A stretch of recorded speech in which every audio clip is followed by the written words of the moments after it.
good afternoon to you and welcome to Opinion 2017 this Tuesday, 7th of November 2017. The NASA leadership, the NASA co-principals, Wycliffe Musalia Mudavadi and Moses Masika Wetangula, have just addressed a press conference on the intention to serve motions to County Assembly as a matter that is a follow-up to the People's Assembly. Mheshimiwa Musalia Mudavadi and Moses Wetangula indicating that there will be a People's Convention in Nairobi, which will comprise of a broad spectrum of persons from the professional bodies, religious bodies, trade unions, the political class, basically bringing everybody together to have their say on the state of the nation and the way forward. He also indicated that in counties where perhaps NASA doesn't have very good numbers, then they will still present the petition because it is very much founded within the Constitution. Today we look at the presidential petitions. Yes, we are back at the Supreme Court, but that doesn't mean that NASA is one of the petitioners. Yeah. There were petitions that were filed yesterday, which was the deadline. Actually, the last one was filed at 11:58 p.m., which was a response by NASA, which was ordered actually by the CJ earlier. But there are several petitions filed yesterday, and we now want to look at the merits and demerits of these cases. I'm joined by Ruth Ambogo, who's a lawyer and also the SG of Daughters of Raila. Thank you. Ruth, karibu sana. Now, yesterday we did witness the NASA coalition leader Raila Amolo Odinga porting his line from Safaricom to Airtel. Mm. You seem to have ported also your clothes. I resisted, yes. Are you resisting the green color also? I am just here in solidarity with, Airtel. Okay. Yeah, this could be, it could match with your... with my outfit. So. Yeah, this could match with your outfit. I'm also joined by Saboti Member of Parliament. He was described by the NASA leader in Kawangware in one of those rallies kama kijana chap kabisa. Caleb Abisi. Karibu sana mheshimiwa. Thank you. Have you ported your line? Yeah, right now you can't find me on my Safaricom line. Sorry. But I had some money to send you, so it's so bad. No, please. Send it to me on Airtel money. But, I mean, a lot of people are asking about, especially the M-Pesa service. Yes. Yeah. Well, there is Airtel money. I wish I could broadcast what you're sending me for everybody. So let's get into the gist of it. Before we even got to the Supreme Court, there was an incident. The NGO Coordination Board, Fazul is now a household name. Yeah. He actually delisted some of the NGOs that were perceived to be perhaps advancing a case that might end up annulling the election of Uhuru Kenyatta as president. I mean, as a lawyer, is it just coincidence or does it raise eyebrows if just hours before some NGOs file petitions and then they are banned and they are told they cannot do anything political? Well, I don't think there is anything like coincidence, even in law, that certain actions might be purported to be, certain actions can be presumed to, bring out a certain intention behind what is purported as, actions in good faith. Because, I mean, the NGOs he mentioned, the NGOs that are purported to have been involved in money laundering claims, because that is the main reason that Fazul gave for the deregistration of these NGOs or for the banning of these NGOs. These NGOs were Muhuri Trust, there's Muhuri, there's Inuka Trust, and there's Katiba Institute. So, well, there had been claims before that these NGOs were planning to file a presidential election petition that had the potential of annulling the presidential election.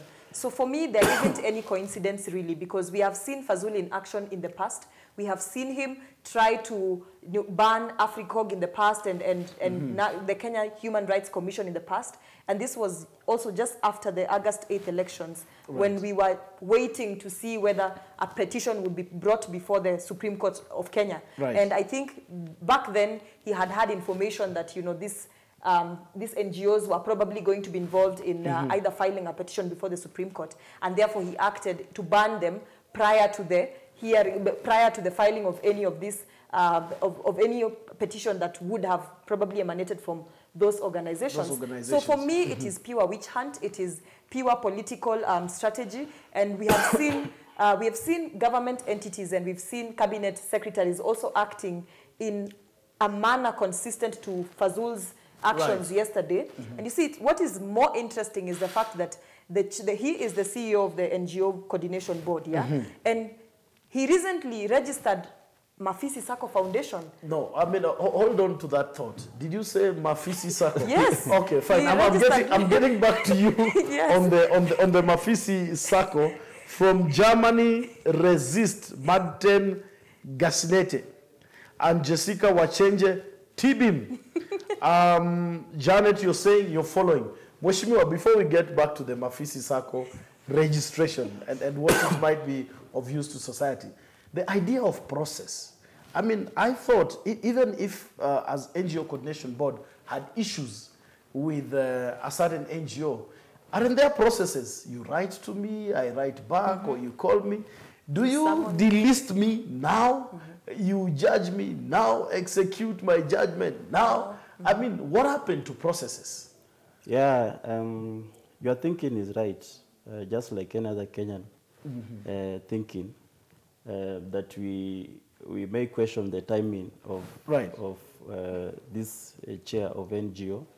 Remember, this guy is not the first time, or rather, it's not even the first time NGO is being registered in this country. But there have been processes that was followed. Yes. And various reasons were explained. And in fact, that's why we formed the NGO Council in the first place, to regulate the NGOs and their activities, and even their sponsors and funding. Yes. But in this case, we found, I think, a rogue chair who have been used, I think is like a decoy by the Jubilee government. Right. To control various institutions. So they have used him just the way they have used Chepkati. Yes. They have used him just the way they have used other institutions, including the Ministry of Interior through Matiang'i, Police Service through the Inspector General. So he's just one of the decoys of Jubilee government in trying to regulate and actually control all the systems of governance in this country.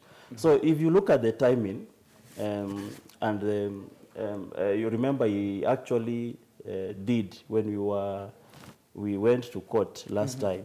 He actually deregistered Africa, and the other one, just few days before to the expiry of that day of the Supreme Court.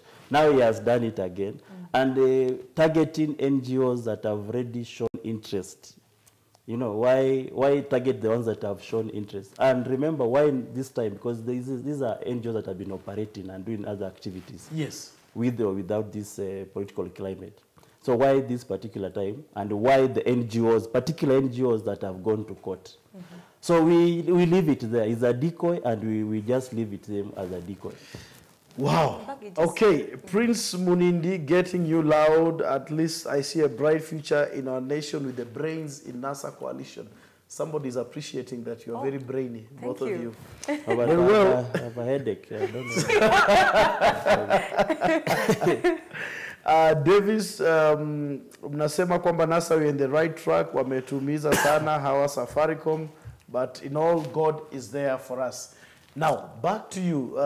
This is a lawyer and lawmaker. So basically, he's your boss in terms of making sure what you're going to practice.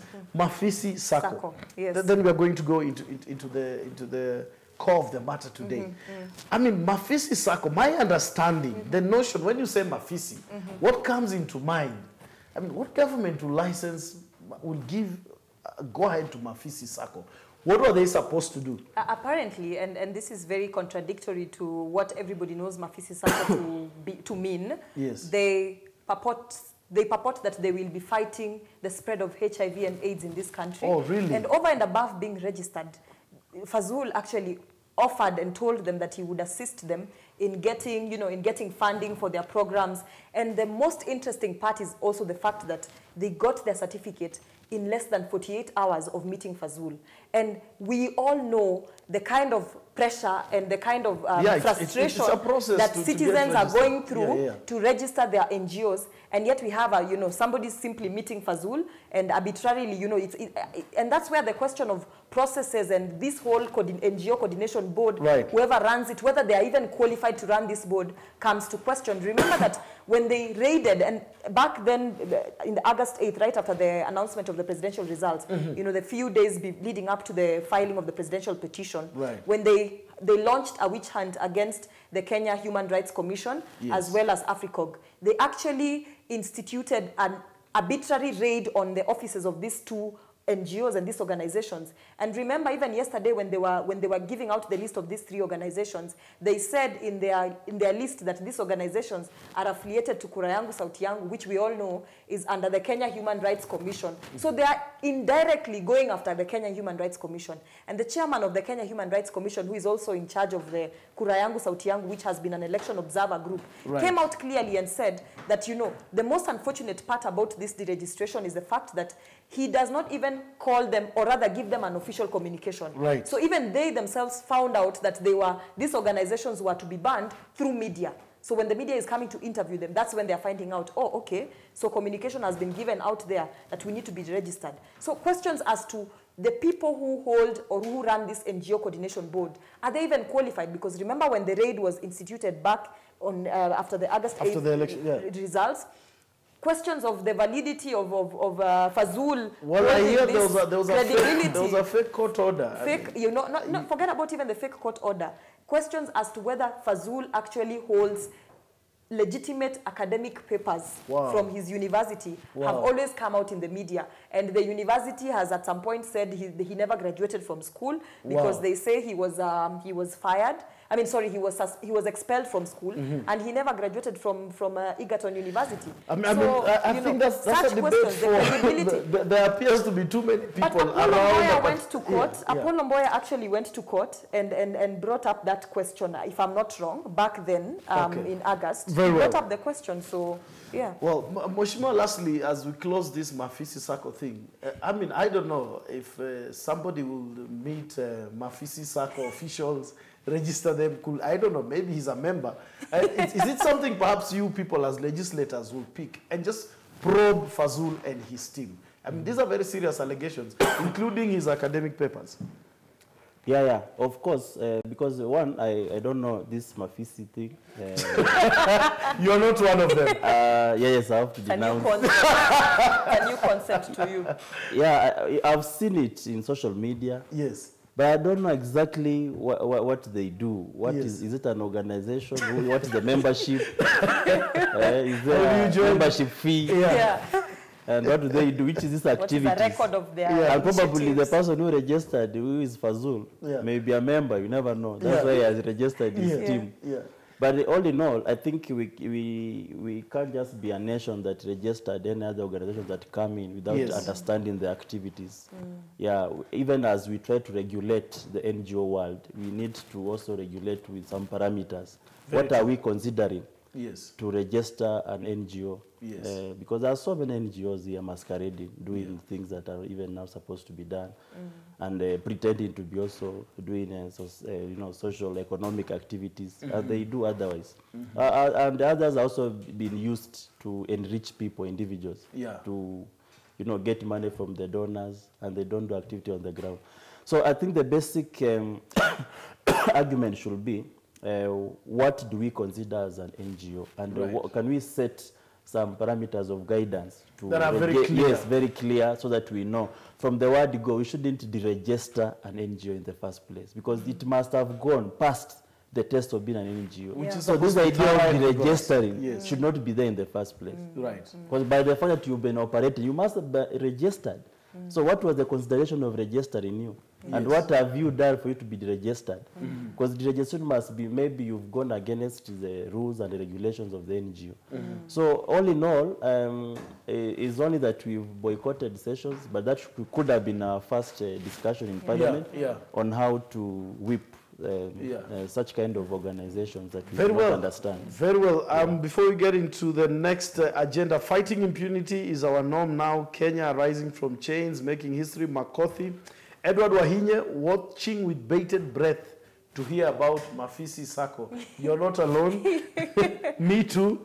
Jeff Nyams, resist. Yeah. Shifat Utam watching from West T. Na resist. Yeah.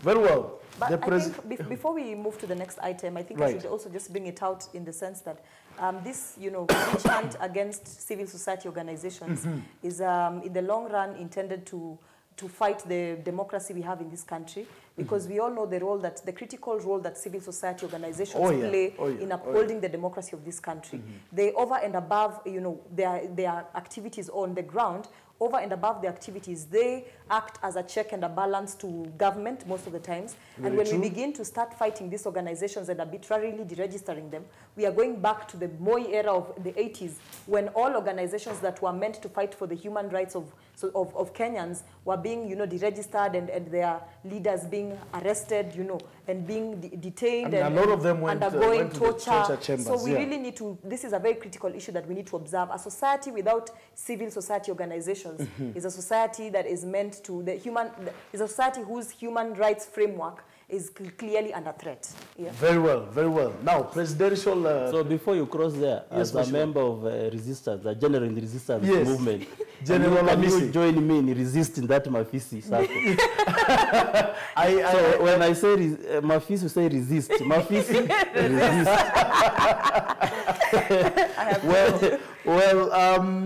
I agree with you. It's a bit ambiguous what Mafisi does. Yes. But I think it's important that it joins the list of things to resist. Of things to be resisted. Well, watching from Norway, Regan, thank you very much. Presidential petitions. Yes. We are definitely back at the Supreme Court. With a bang this time round. Yeah, several people have petitioned. Yes. Let's begin with two gentlemen. One is who's called George Bush and his counterpart called Chengo. They did file a petition which has since been thrown out by the Supreme Court on the grounds of form. You let us know what it precisely means. But let's just have that clip of the two young men who are also applying to have a pauper's consideration, that they did not have the money to pay for the petition, which is about 1.5 million shillings. Let's just have a look at that clip. We have insisted that the blood of Kenyans that was shed in the prelude to the 26th October elections will not go scot-free. We want to challenge the elections. We want it to be set aside. Yes, so that we are exempted from the court charges. It is part of the law. Oh, it's a proper question. So you filed this, but you're exempted from charges. The court charges. Okay. You don't pay anything. You don't pay anything. Article 48 of the Constitution. My name is George Bush. I'm the chairman of Black Flag Movement with me and my colleagues. So we came to file a petition today.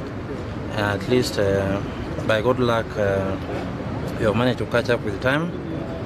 But what we seek majorly is that the rivers of blood that Kenyans shed to stop this illegality on 26th of October from taking place, we as members of the Black Flag Movement insist that we will not go scot-free. We will not be betrayed, because as you are aware, madam, there are Kenyans who are still in hospitals, who are shot, who are victims of the collective feats of police brutality. In our petition, we have sued the IEBC, we have sued Uhuru Kenyatta, and we have equally sued Raila Odinga, because we are neutral, as we don't belong to any, we don't affiliate ourselves to any political side. But all we insist is that if an election that should be, the topmost ritual of a democracy can result in unwarranted deaths, or the entire exercise should be set aside, so that we have a peaceful process where Kenyans don't have to shed their blood. Very well. There you go. Those are the gentlemen who filed that petition that has since been thrown out on the basis of form. They had also applied for pauper's brief. Yes. Given that according to Article 48 of the Constitution, I'm becoming a constitutional expert as days go by. So what does it precisely mean for an application to be rejected on the grounds of form? Well, the Supreme Court set out regulations as to how one can file a presidential petition to court, and certain requirements that need to be complied with before your petition can be accepted before the Supreme Court. And basically the reason as to why they had these rules and regulations in place was to reduce the number of frivolous petitions that would go to court. And one of those rules was the fact that before you file a petition before the Supreme Court challenging the presidential election, you need to have with you, you need to deposit 1 million shillings as security, and then you also need to deposit 500,000 Kenya shillings as is it as filing fees? As filing fees for your petition. Yes. So basically, that's 1.5 million shillings before you can approach the Supreme Court on any matter, and therefore. This 1.5 million shillings was to prevent people just walking into the Supreme Court and saying, I mean, I also want to challenge the presidential. Okay, but the pauper's brief, if I do not have any money, yes, and I have genuine concerns, matters of national interest, yes, what happens? So this is what happens. The Constitution, and when these gentlemen were filing their case, they cited the Article 48, which basically grants citizens and individuals the right to seek justice before courts, whatever courts of law, even if they don't have enough money to go before the courts. So basically, you lacking money, what Article 48 says in layman's words is that if you lack money, that should not prevent you from accessing justice. Now, the Civil Procedure Act, which basically sets down, the Civil Procedure Rules, which set down the rules as to how to approach court and also goes into breaking down the necessities and certain provisions of the Constitution, provide in in Order 33 of that Civil Procedures Rules, I think it's section 16, 16.1. It states now that pauper's brief comes in, whereby if you lack money, if you claim that you're poor and as a result of your poverty, you're unable to meet the costs set by the court to achieve justice or to file a petition, you need to satisfy that you are indeed poor, and now the court can assign an official to come and check out, is this person indeed poor as they claim? We need to check out where they work. If they claim they're not working, we need to follow up on their lifestyle, do an investigation. So once this court official is satisfied that you are indeed poor as you claimed, then they can write a notice and say, indeed, this person, I have checked out their residence, I have found out how much they earn, and I certified they are poor, and then make a recommendation depending on the status of this. So it's really a process. It's just a process. Instantaneous. It's a process. It's not an instantaneous. You don't just go to court and claim that, you know, I'm poor and therefore I need to be granted the right to be heard. But then again, it is good to state, like they stated, that they are poor. They claim in their petition, as part of their affidavit, they stated that, you know, they are Kenyan citizens who live in Madare slums. In fact, they live in houses made of mud, and even those houses don't have windows, and therefore they are poor people who are just concerned. I hear they give the M-Pesa statements. I think so. I hear so. Maybe Airtel money would have been considered. I don't know. I'm just saying. So in short, basically what the pauper's brief guarantees, one, is that if you're poor and you indeed want to seek justice, you can go and state that you're poor, but an investigation has to be done. So following this, to satisfy that. But then again, the question of form goes over and above money, the money aspect of you having to deposit 1.5 million shillings. There are other requirements in the presidential petition regulations of what should be entailed in the form of your petition. And one of those requirements is that you need to have, you need to state within your petition the address of your lawyer, the address of the petitioners, where they live, and certain things, you know, and it needs to be filed in certain paragraphs. You know, these legalist technicalities, Yes, you need to have your petition filed in paragraphs, each paragraph dealing with a singular issue. So we are yet to find out, from the communication we had, we are yet to find out whether they were kicked out on the basis that maybe they were not as poor as they claimed and they have money, or that, you know, the way in which they structured their petition does not meet the requirements set within the presidential petition regulations. Very well. Wow. I mean, sometimes it gets so technical. I think too technical. the common man gets lost in between. Yeah. Mrs. Someone is asking, Justice Maraga voted. What does that mean for the petitioners? before I got there, let me allow me to point on what you've just discussed. Yes. With our friend here. You know, you may use all those words. The petition was frivolous. It did not meet the constitutional requirements. You know, they did not have the money. But you know, there was a message those boys are sending. Right. The general resistance of Wananchi.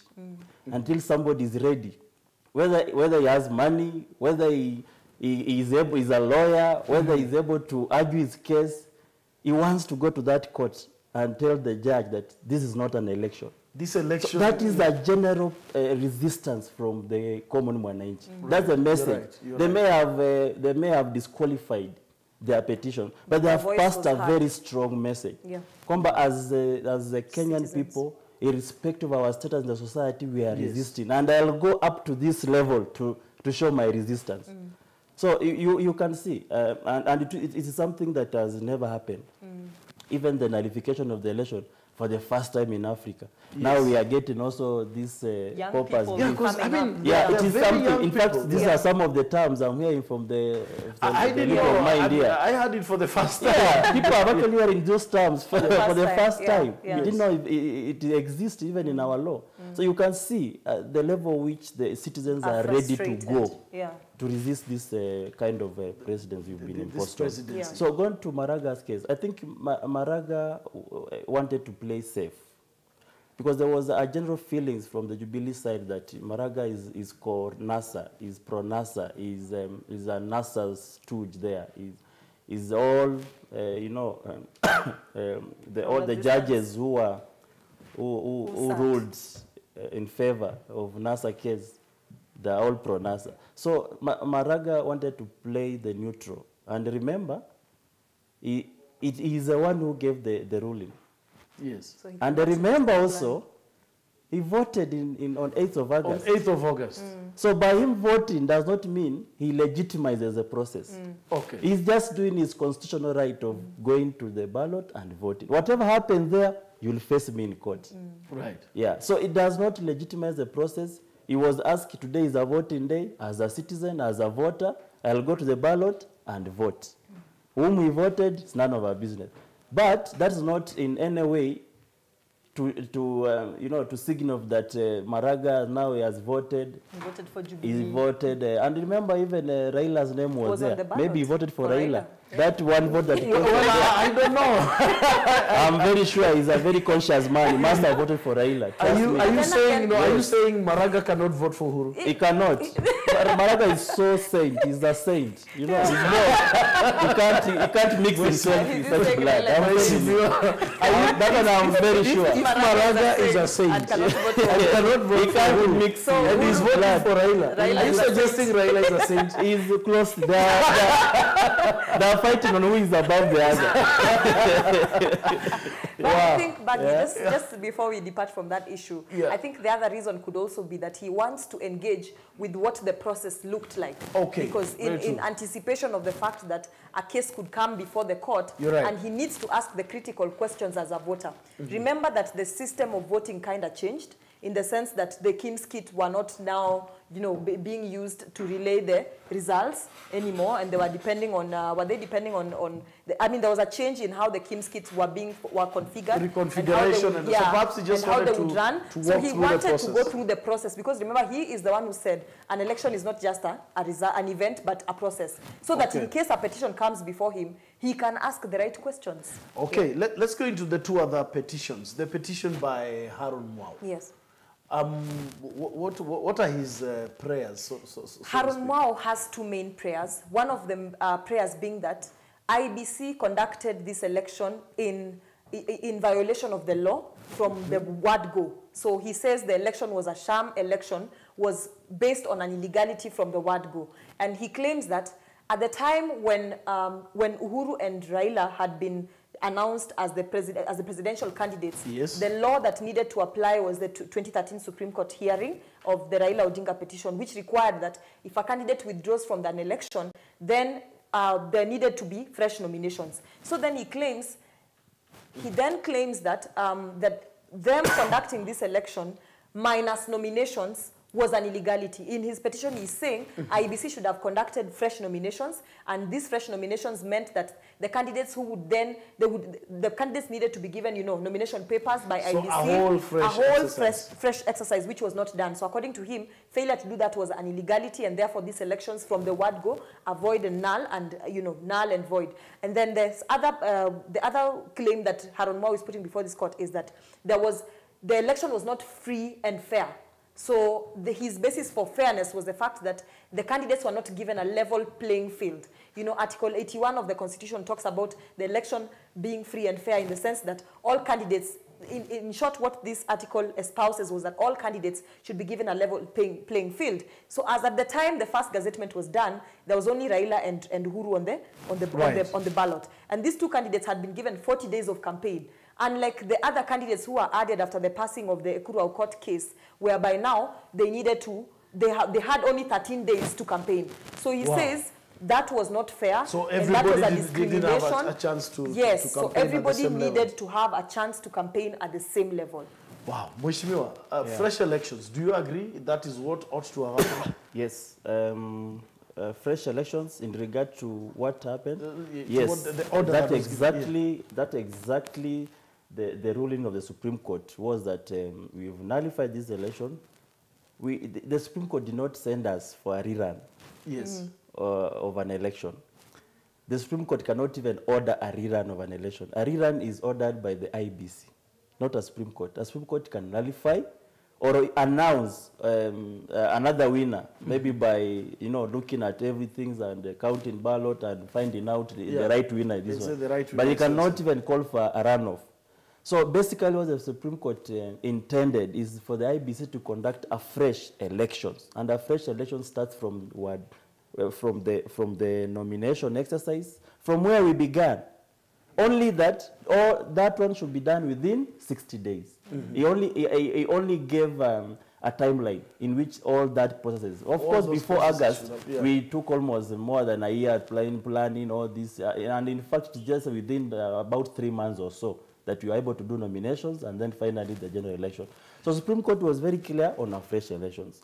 And that's why the idea of carrying up a nominations, as it is stipulated in Arun Mau's case, it is very important. And remember, Arun Mau is not just any other Kenyan. This is a person who is a former legislator, is a former party leader. He has actually sponsored his own party. He's not a pushover. He's not just any other normal Kenyan you meet on the street. Right. We are talking about a person who is oiled financially. He can afford any top legal minds. Right. So I see his case as one of the biggest case among the 5. Let's just have a look at the last case, then we can wrap up. My director is on my case because of time. The other petition by Njonjo Mue and Kelef Khalifa. Yes, the Njonjo Mue petition is the Kura Yangu Sauti Yangu petition. The organizations that were being hunted down by Fazul, And what these people are claiming is an array of issues. And for them, this begins from way before the elections. It goes into the process of the planning of the elections and into the execution of the elections and the events surrounding it. He even touches, or rather they touch on the cases that were pending before the Supreme Court just before the elections. And for them, they claim very many things. One of them being the fact that a few days before the elections, OT Morpho, which was the company that was procured for the Kim's kit, issued a statement saying that given the limitation of time, they were unable to configure all the 37,000 Kim's kits to match the fact that other presidential candidates had been added. And therefore, when you conduct an election against, Otimorpho's directions, and then therefore meaning you have to change the technology that is being used, you are basically not conducting a credible election. Then they also talk about the certificate of urgency that was filed at the Supreme Court a day before 25th. Yes.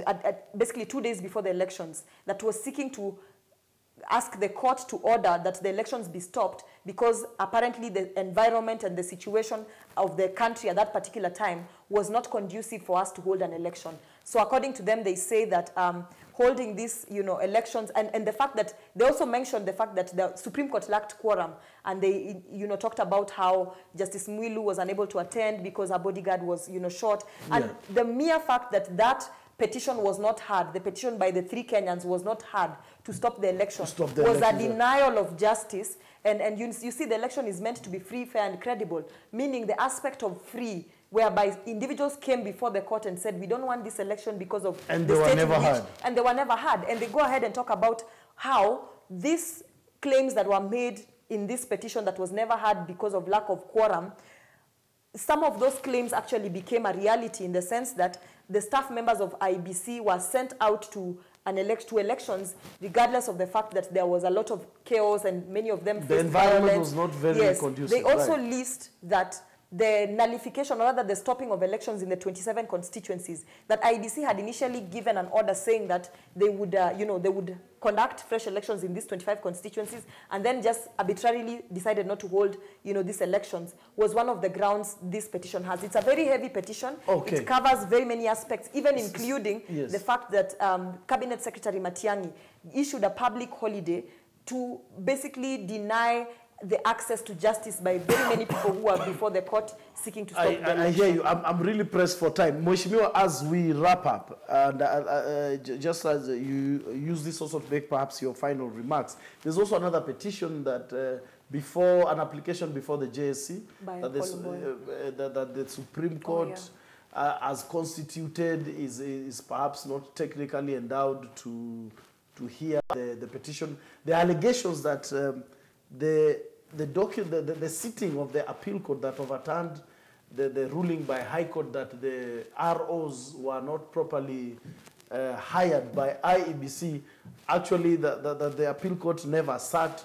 I mean, where does this leave us as Wananchi and you as a lawmaker? Yeah, that's why I started by saying some of these people you see even in court are all decoys by the Jubilee government. These are people who are used to further the agenda of Jubilee in all this process. Remember, this is an election that has been managed by purely one party, which is Jubilee. And all these suckers you see around it, it is all because of their games. You'll try to force a statement from a judge, from a bench that never sat. I mean, it's ridiculous. It's ridiculous. And you can see from what our legal minds have actually pointed out, in one of those prayers of the petition, like denying, the people to hear the Supreme Court verdict on whether to postpone an election and not. And remember Chepkat even coming and saying, my hands are tied. All my decisions that are turned down, all my prayers to go to Supreme Court and seek intervention of all these, they are turned down. Even the chairman, a chairman of a commission coming before the nation 8 days to the election and saying, I cannot guarantee a free and a fair election. A presidential election, not an MCA election, a presidential election. Right. 8 days. Are you suggesting that an MCA election, we can do it? You can wake up one day and say, let's carry out an election this ward. But a presidential election, more so, the ones that have been nullified because of illegality, it's not something that you just handle it. It's a way to needs to be dealt with. Maybe to close it up, and you see, if the 8th of August, elections were a bit, from the observers. Observers are very funny. When they come and see Africans lining up, they say the elections was free. Because they have never seen Africans line up orderly. So when they are surprised to see Africans can line up and actually wait for the other one to come in, and so they were shocked. And then they went to the media and say, hey, this is a free election. You are well organized. They don't know the process of the elections. Yes. And if that was free in their observers' mind and it was nullified, what about this that even observers had questions about it? It will definitely be nullified. There's no question about it. Very well. 30 seconds, then I come to you, 30 seconds. The will of the, the many forces to subvert the will of the people have been evident during this election. Just both the 26th October elections and the August 8th elections, we saw it very clearly. We saw independent commissions being basically being manipulated and being influenced. We've seen, persons in charge of these commissions, and to be specific, the IEBC commissioners coming up and saying that, they feel that their mandate, or rather their responsibility to run an independent commission has been, interfered with. So therefore, the questions as to the validity of the October 26th elections are yet to be determined. But in my view, the many petitions that have come before this court, before the Supreme Court, are clear evidence that Kenyans were watching. Even though a majority of Kenyans did not participate in these elections, they were watching, and their will was also heard by their failure to participate in a sham, in what was already void, and from the moment and from the word go, a shambolic election. So we are waiting to see justice being served by our courts. We pray that they remain confident, that they remain unwavered, and that they deliver justice as required of them. So yeah. Okay, very well. Mheshimiwa, 30 seconds. I'm just wondering, has anybody sent a message of congratulatory to President Uhuru? Well, I heard Miguna in a talk show said that the Somali president has done so. Forget about Somali. Let's talk about and Yoweri Museveni. Yeah, his fellow dictators. Yeah. But any normal statesman. Like I haven't heard. I haven't heard. Yeah. So. And before we close this, just to pass condolences to the citizens of Nyeri County for the loss of Governor Gakuru. We condole with the family and the constituents of Nyeri County. Very well. Thank you very much, Mheshimiwa Caleb Amisi, and of course, Ruth Ambogo. Ruth is boycotting many things, Safaricom. I also hear you're boycotting long skirts. I don't know. Oh, really now? Last comment, the executive interfered with independent operation of judiciary by declaring public holiday, and the court was scheduled to hear the cases on 26th October. Christopher Adanja. Thank you for watching. This is Opinion 2017. Goodbye.